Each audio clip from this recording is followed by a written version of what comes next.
Alright, it's 5:30ish in the morning. One day out from OCB Syracuse.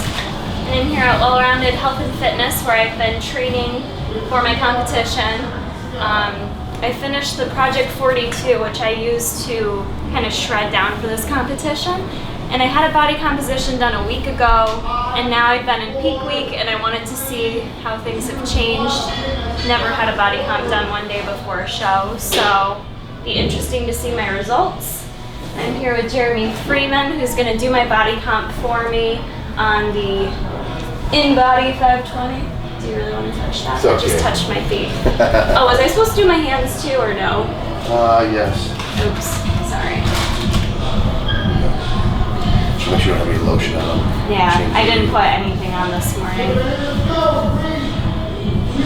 One day out, you can't put anything on your body. You have to embrace the state.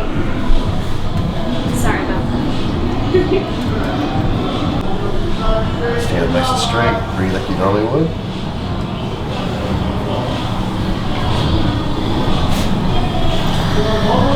This is a great machine because it just sends a light current through the whole body, and it looks for resistance, and so it gives you not only your body fat percentage, your lean muscle mass, your segmental muscle mass, and it also tells you even if you're dehydrated, which is pretty important. At this point, you're probably a little bit dehydrated, so sometimes it'll show you your dry muscle and your muscle glycogen. So if you're dehydrated, like usually you are during this time, sometimes your muscle mass might show that it's a little bit less than what it normally is. Right. Because muscle's 3/4 water in the form of glycogen. So sometimes it'll even show that. So sometimes somebody will get a body comp done prior to the show and say, oh my, what happened to my muscle mass? Right.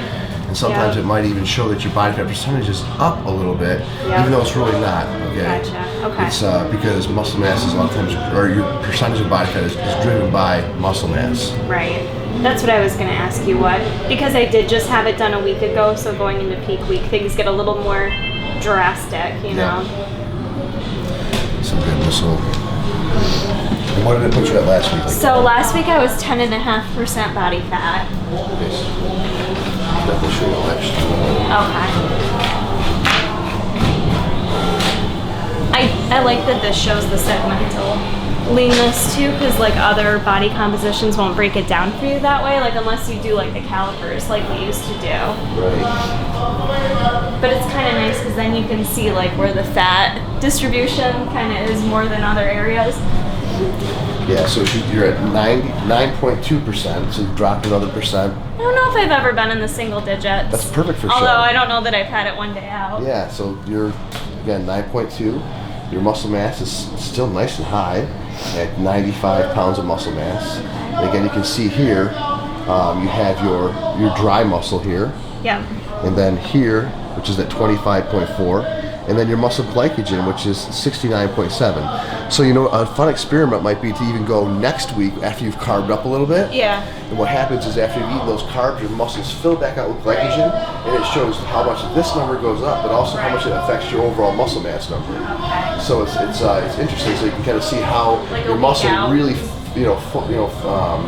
Fills back up with glycogen. So because normally muscle's 3/4 water in the form of glycogen. So if you have 25 pounds of dry muscle, then overall this right here would be about 75. So you're probably about 6 pounds depleted of glycogen right now, which would normally be. Yeah, that makes sense. Okay, so that's how I feel. I feel very little up top. So you're really in a good place. So Okay. under 10% for a show, you're right on point. Awesome. Yeah. I look like, I told my husband, an old man's scrotum is how I would describe myself. I just feel like I'm looking a little peak week Haggerty. So